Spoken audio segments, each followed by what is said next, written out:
Hey everyone, this is Hill Street Soul, and you're tuned in to the core with the Millennial Coach, discussing topics on real life. Check it out. Everywhere you go, don't forget the ghetto. Listen to the core. Hey coaches, it's me, the Millennial Coach, and we're on day 2 of the MisEducation of Interpretation. I hope you enjoyed day 1, because day 1 was something that we're talking about relationships, friendship. We were talking about friendships, dating, etc., and talking about the healed and the unhealed. So if you didn't get to watch it, watch day 1 and then come back to today. So today we're going to talk about racism. And racism, if you don't know, it was created as a social construct to manipulate and break down the spirit of what they now call us, the other. Our colors were created through government. So when they call you Hispanic, you call you Black, they call you Asian. Governments then started applying titles to people in order to justify, as we know, hiring, and as we know, housing, a myriad of different things. Racism is a very depressing topic for me, because I was talking to a friend of mine in Paris before today's conversation, and we were talking about the impact of race and how we're exhausted. You know, we're tired of racism. We're tired of being treated as if when you say something, you're being aggressive. So this is why the miseducation of interpretation is absolutely key. Racism is not something we enjoy experiencing as Black people. So those of you that are doing that, honestly, I really hope karma bites you in the ass. And when you see people not giving people jobs or not promoting people, that's happened to me multiple times. You say something, oh, she's a bit too, loud. You don't even know who I am. You don't even understand me. You're not taking time. And as I said, there was a guy that said, some old geezer, that I'm miserable. Now, why I'm talking about racism is I feel that there's so much justification when people talk negatively of Black people and use the word Black irresponsibly. It's not, my race is not for fun, it's not for debate, and I'm just a human being having an experience of living spiritually.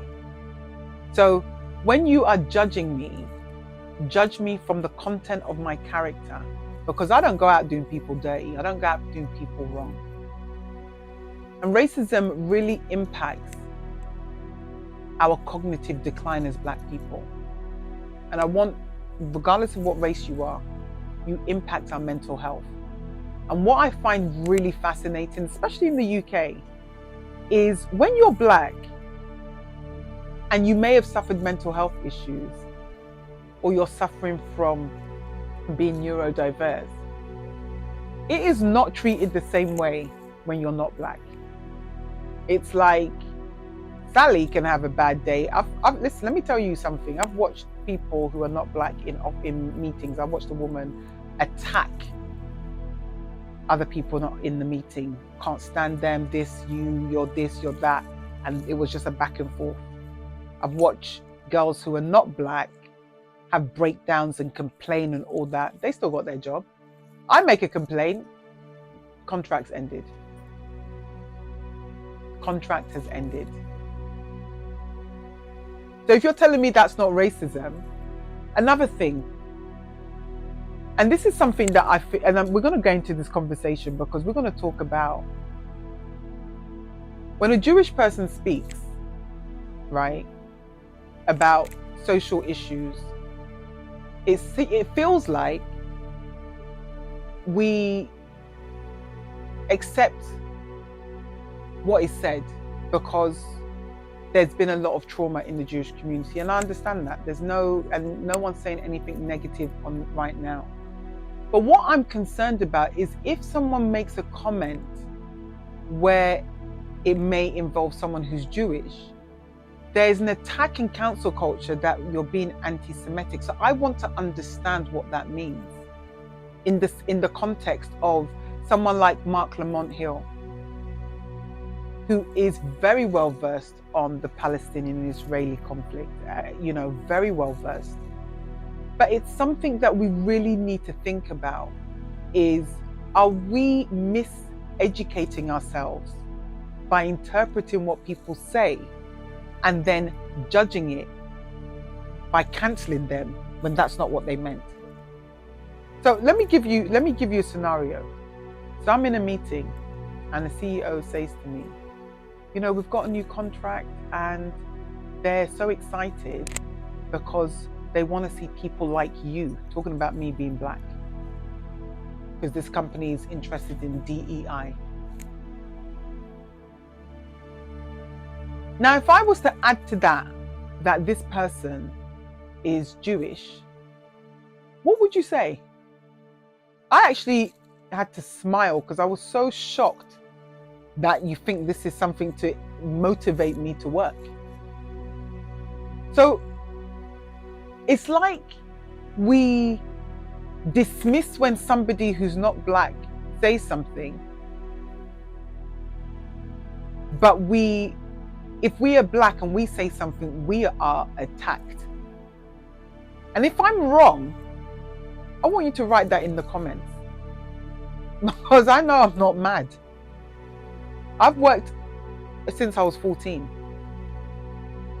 and I've seen a lot of MisEducation of Interpretation of behaviours from a lot of people. I've been asked if I was bored by a white girl once in a workplace, and I asked her, is her downstairs bored? Because I was so offended by the comment.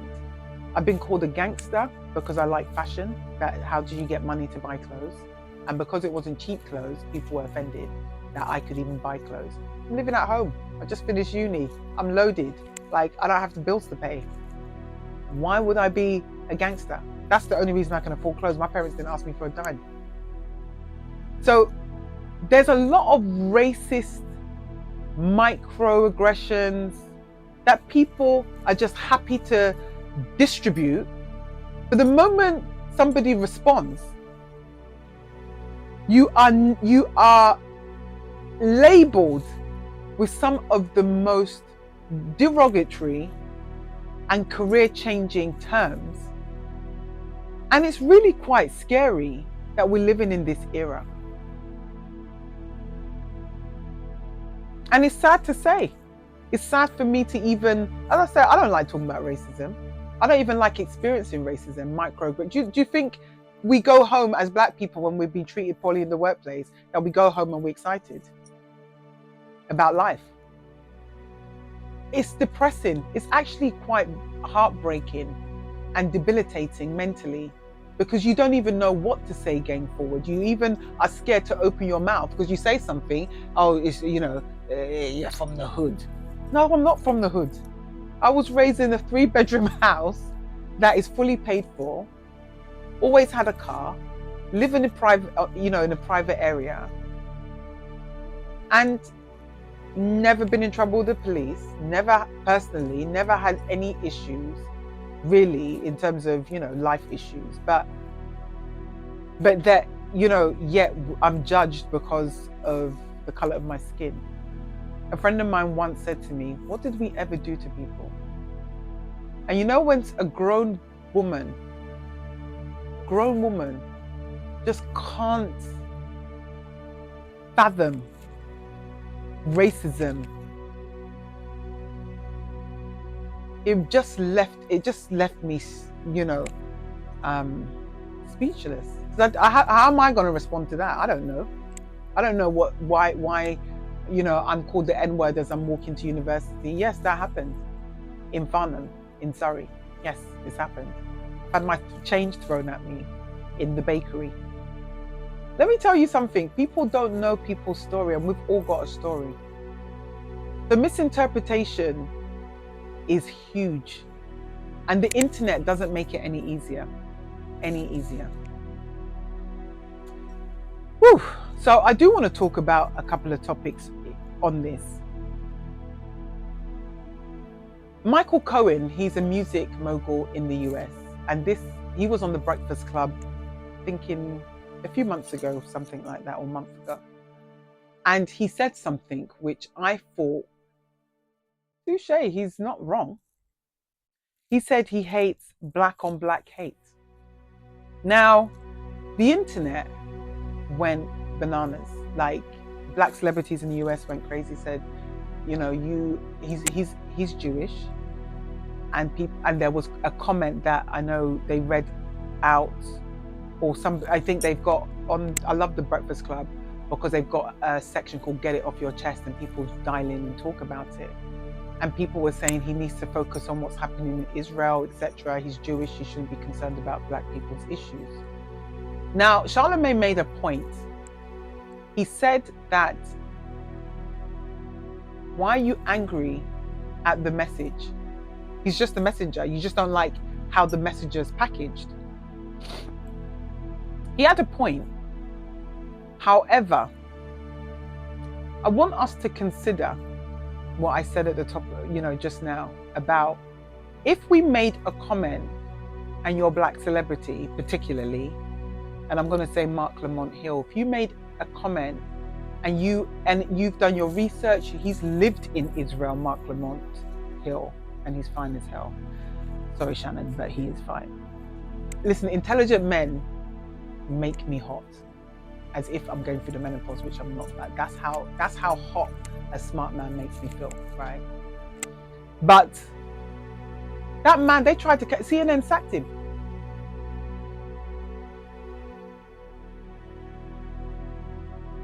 And that the reason it hurts my soul, why don't you just listen to what people are saying and just understand and get that person to actually clarify what they were saying and stay with you? He's not a bad person. We all express ourselves in ways and not to offend. And this is why the miseducation of other people's way of communicating, the colloquialisms that they may bring out, the connotations, it's about education. And so we are living in a world where we've got all this information, but many of us are still uneducated. And it's a lot of people at the top of the tree, including that CEO that told me, they're looking for people like, that was so disrespectful, so disrespectful. Black on black hate Israel. And let me give you another example. I worked with a woman, this is the first time and last time this will happen.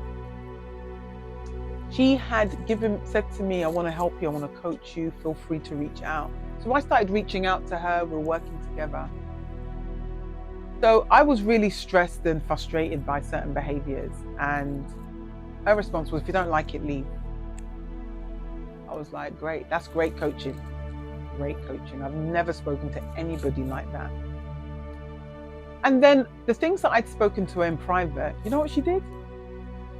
We're having a meeting at work, and then she speaks about the things I spoke to her about in private, telling me she has twisted and turned to accommodate me, and it's her fault for trying to be nice to me or help me. Now, I don't need your help. I was just under the impression that there was a safe space I could land some of the things that are affecting me and impacting me.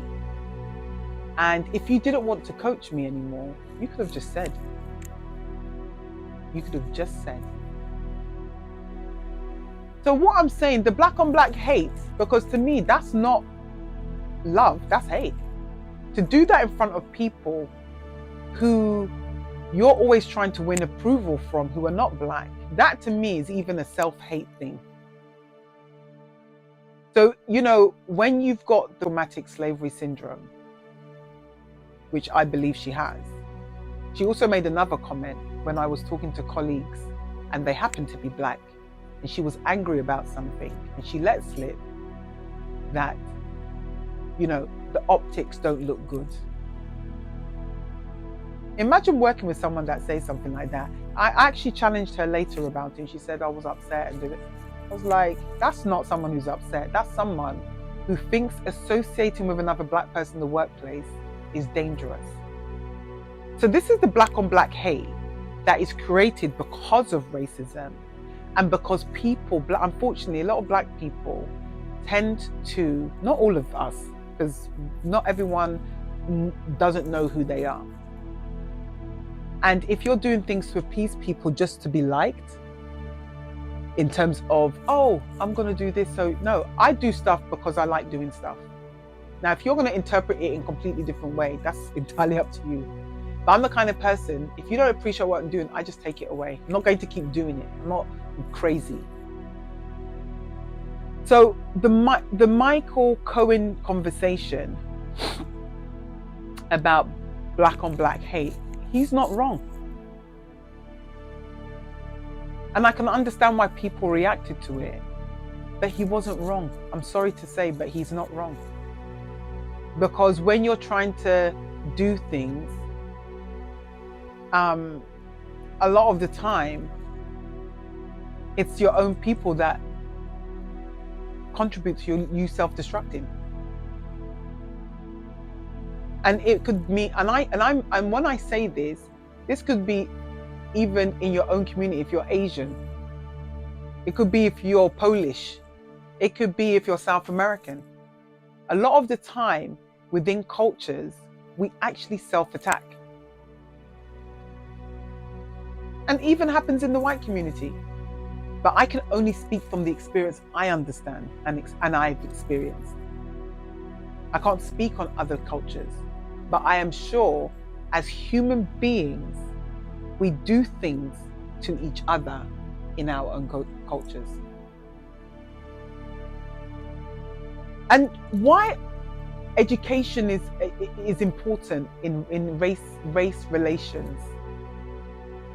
There was a conversation in Real Housewives. I always go back to that because there's a lot of things that happen in the Real Housewives to do with colorism and race. And this is the Real Housewives of Dubai. Now, I'm going to caveat this now. Caroline Stanbury is not racist in any shape or form at all. Caroline Stanbury is just very wealthy, okay? And she made a comment, and she was frustrated and angry with Lisa Milan in one of the reunions, and she called her a prostitute. Now in the Middle East, there's a lot of black prostitutes, and trust me, if you go into Dira, there's an area called Dira, and you are a black woman, sometimes you have men holler at you who in a not so nice way. Now, Lisa Milan, fast forward, has a conversation with Stanbury and tells her, those comments really impacted me because I'm scared to take my kids to school because they may think I'm cheap and I'm a prostitute. Her children are mixed. Her husband is white. Lisa Milan's husband's a G. I love this. I love the man. And Stanbury didn't understand the impact of what she said because she wasn't saying it from a racist perspective. She was just angry and called her that word. She didn't say, but there's connotations to that word if you live in the Middle East. So when I lived in the Middle East, I bought a massive seven-seater, 4x4 in one part of the Middle East. In another part of the Middle East, I bought an E250 Mercedes convertible. And the reason I buy cars like that, because it protects me. And people then the thing is, there's a lot of judgment on the cars you drive and how much they cost and what brand they are. And the reason I bought those cars because I knew I wasn't going to be bothered. People will leave me alone because then they realize, okay, she's not somebody who's a hooker or she's cheap or whatever. So sometimes, out of the UK, as a black woman, you really have to think about the environments that you move in outside and how safe you feel. It's really important because there's a miseducation of interpretation when it comes to race. And this is so important to understand. So there's certain countries personally I will never go to because I am not trying to explain or even try and get killed out there, right? Um, and I want people to take what I'm saying as a lesson, not to run with it and judge other cultures or nationalities, because this is not about Jewish people. This is not about white people.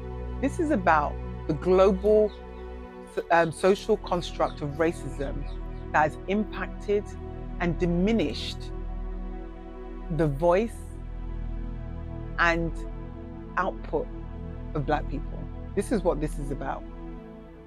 Because slavery had such a detrimental impact that most of us are still living with the consequences of that today. So it's been a kind of a tough conversation today. And you can listen to the podcast on cultural appropriation and slavery, and you can listen to them in their entirety below. And I am very passionate in some of them, and I do call people out, but it's because this is what we're experiencing and this is what happens. So when someone says to you something's happening, and you as an organization, and they happen to be Black, you need to really understand how that has a cognitive impact on that person as a human being. And when it's unresolved or not dealt with, these are the kind of things that make people commit suicide. There's a high rate of Black men who commit suicide. And that is not something that anyone's trying to solve, a problem anyone's trying to solve. A lot of Black boys are taking drugs and overdosing.